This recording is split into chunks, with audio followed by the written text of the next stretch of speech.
Let's bring in our political correspondent Matthew Thompson for more on this. Hester talked about black women, and the Conservatives are trying to maintain that this was not gender or race-based. How long can that hold?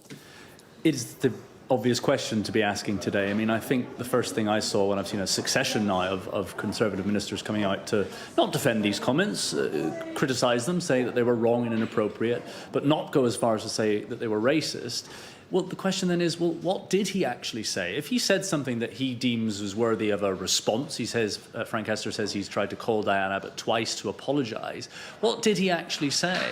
Because if it's not what the Guardian reports, that, you know, that he's mentioned hating or Dianne Abbott making him want to hate all black women, then we have an interest in knowing what it was that he actually said that merits an apology. Because it puts the Conservatives in the, frankly, extraordinary position of, for the second time in almost as many weeks, sending out ministers to defend comments that the Conservatives admit were wrong, inappropriate, whatever language they care to use, but won't go as far as to say are racist. I'm thinking, of course, of the recent comments from Lee Anderson when he was still a Conservative MP about the Mayor of London, Sadiq Khan, and his Islamist, in inverted commas, mates, for which he, of course, lost the whip and yesterday joined the Reform Party. But it is an extraordinary position to find themselves in such quick succession. Dianne Abbott's comments today, in the last few minutes or so, really make that situation worse, because we now have the direct feelings and response of the woman concerned to these wrong, inappropriate, arguably racist comments. What she said in a statement is that it's frightening. I live in Hackney and I do not drive, so I find myself at weekends popping on a bus or even walking places more than most MPs. I'm a single woman and that makes me vulnerable anyway, but to hear someone talking like this is worrying. She continued, for all of my career as an MP, I've thought it important not to live in a bubble, but to mix and mingle with ordinary people. The fact that 2 MPs have been murdered in recent years makes talk like this all the more alarming. And look, she hits on something very, very pertinent at the moment in discussions right around Westminster and beyond. The safety of MPs is in question.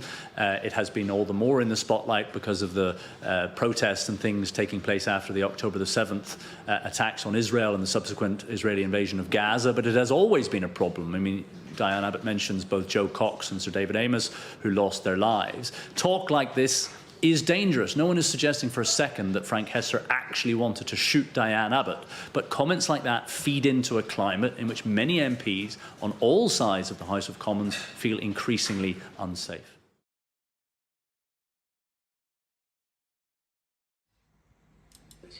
I'd done this interview for the BBC, on a radio interview, where I just said something very, I think, quite straightforward, that while we've got all these allegations of torture coming out of Iraq, our Prime Minister can hardly go and lecture China on human rights abuses. And there was a completely civilized debate.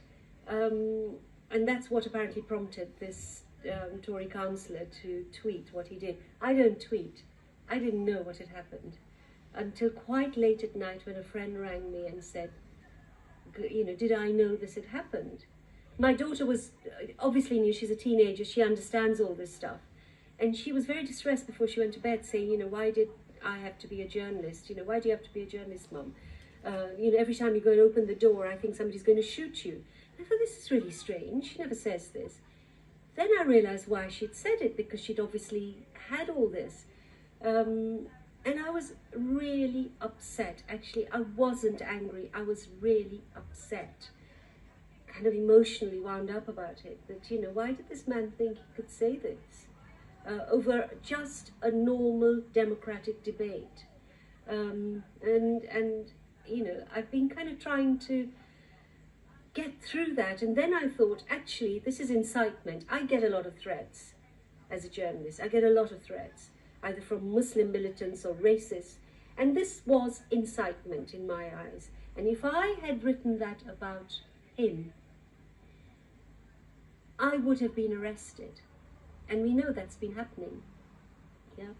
So I thought I'll report it to the police, but actually somebody had already done so, a member of the public, so I didn't have to.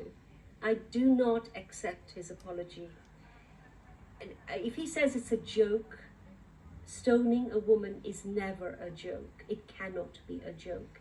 And I do not think that a flippant little apology can wipe off what he did. he's a public servant. He's not the local barber. I wouldn't care if he's a local barber. He sets standards on what should and should not be said. You know, and there are people who genuinely want me dead. He validates them. And that can't be right.